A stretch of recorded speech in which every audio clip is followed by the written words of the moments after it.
in Pennsylvania. From NBC News World Headquarters in New York, welcome to the week.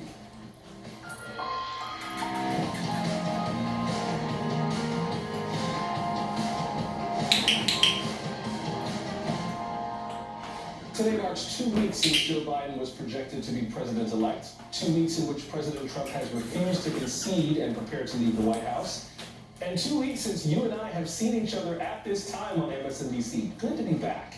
But think back to January of 2017. The newly inaugurated President Trump spoke at the time of the peaceful transfer of power. Every 4 years we gather on these steps to carry out the orderly and peaceful transfer of power. And we are grateful to President Obama and First Lady Michelle Obama for their gracious aid throughout this transition. That was then. 4 years later, things are very different. Since the election, the president has declared himself the winner and made baseless accusations of voter fraud. He apparently spends most of his days in the White House, among other things, tweeting out misinformation. His weekends remain busy with golfing. He played today instead of attending a G20 summit on pandemic preparedness. Now, this should come as little surprise. After all, he said that this was what he was going to do. But it looks like, can you give a direct answer? You will accept the I election? have to see. Look, I have to see. No, I'm not going to just say yes. I'm not going to say no. And I didn't last time either. Now, the president and his campaign are playing a game in courts of law and the court of public opinion. It is a game they are losing.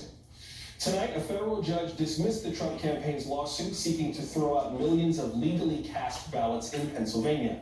It was dismissed with prejudice. That means it cannot be brought back to the court. In his ruling, the judge wrote in part, quote, "One might expect that when seeking such a startling outcome, a plaintiff would come formidably armed with compelling legal arguments and factual proof of rampant corruption, such that this court would have no option but to, regrettably, grant the proposed injunctive relief despite the impact it would have on such a large group of citizens." He went on to write, quote, "That has not happened.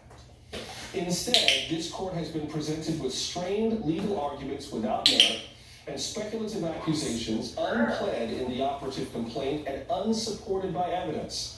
In the United States of America, this cannot justify the disenfranchisement of a single voter, let alone all the voters of its sixth most populated state," unquote. Even before this ruling, a growing number of Republicans were saying it's time to stop playing this game and to stop being such a sore loser. We will hear about the Trump administration's failed attempt to convince Republican lawmakers in Michigan to alter election results. A group of legislators visited Washington, D.C. yesterday at the president's invitation. Also, we'll dive into a pattern that's emerging in the particular areas that the president is targeting to try and get ballots tossed out. But let's begin tonight with the latest from President-elect Joe Biden. He'll be sworn into office in less than 2 months on January 20th at noon Eastern Time.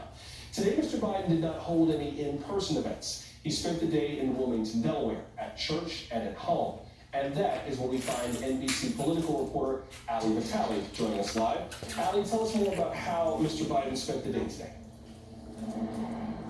Well, exactly as you said, no public events, but his guidance says that he is huddling with transition advisors as they try to push forward, despite the fact that they're still stymied from a government perspective because the General Services Administration still, at the end of week 2 of this transition, has not yet ascertained the results of the election. And I went back and I started looking at the past timelines of ascertainment and when this has come in other elections. I want to pull it up for you and your viewers because what it tells is a story that this is a pretty routine process that has now gotten a lot of spotlight and attention because this is one of the rare moments where it seems to have kind of gone off the tracks. Even look at the 2000 election, obviously a race that was mired in legal proceedings for several weeks after election day. You'll notice on this list, though, that concessions really helped move the